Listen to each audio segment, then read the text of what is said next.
What's the most disrespectful thing a teacher ever did to you? My chemistry teacher made me drink expired milk during a lab because she thought I was lying about being lactose intolerant. I've been severely lactose intolerant since I was 6. Not the, oh, my stomach hurts a little kind. The projectile vomiting, emergency room kind that sends you to the hospital. My parents learned this the hard way when I was little, and they gave me a glass of milk with dinner. 3 hours later, I was in the ER getting IV fluids because I couldn't stop throwing up. Mrs. Whitmore knew this. I had medical documentation filed with the school nurse, a whole thick folder with doctor's notes, emergency contact procedures, the works. My mom had personally walked it to the office during orientation, but Mrs. Whitmore was one of those old school teachers who was convinced that students today were just too soft and made up allergies and conditions for attention. She'd openly mock kids with accommodations, calling them snowflakes who couldn't handle the real world. During our food chemistry unit, she brought in different milk samples to test pH levels and protein content. When I raised my hand and asked to skip handling the dairy products, she rolled her eyes so hard I thought they might fall out. Let me guess, another fake allergy? She said loud enough for the whole class to hear. Several students snickered. I tried explaining my condition again, keeping my voice calm and respectful, but she cut me off mid-sentence. You're going to participate like everyone else, or fail this lab, and failing this lab means failing the semester. She walked over to the supply table and grabbed a carton of milk that looked wrong. The plastic was slightly bloated. There were chunky bits floating in it when she shook it. I glanced at the expiration date. 3 weeks overdue. Drink it, she demanded, shoving the carton toward me. Prove to the class you're not just another lying teenager seeking attention. My lab partner whispered that I didn't have to do this, that I should just go to the principal, but Mrs. Whitmore was already pulling out her gradebook,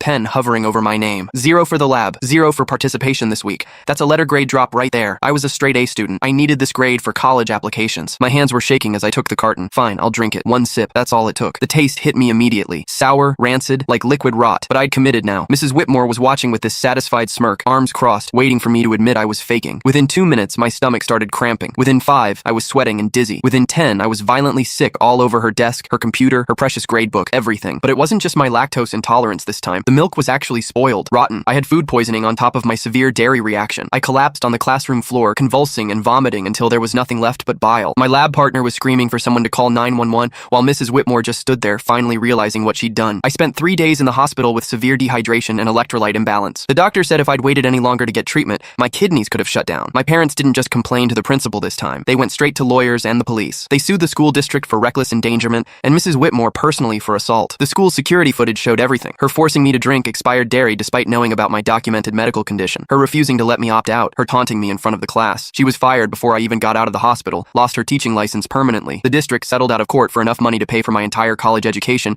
plus medical bills and therapy. But honestly, the best part came later. The day I got discharged from the hospital, my mom got a call from Mrs. Whitmore's husband. Turns out, she'd contracted the same food poisoning from cleaning up my mess without proper protection. She spent 2 days in the same hospital where I'd been treated. Karma tastes pretty sour, doesn't it, Mrs. Whitmore? Now whenever I see spoiled milk in a store, I can't help but smile a little. Some lessons are learned the hard way.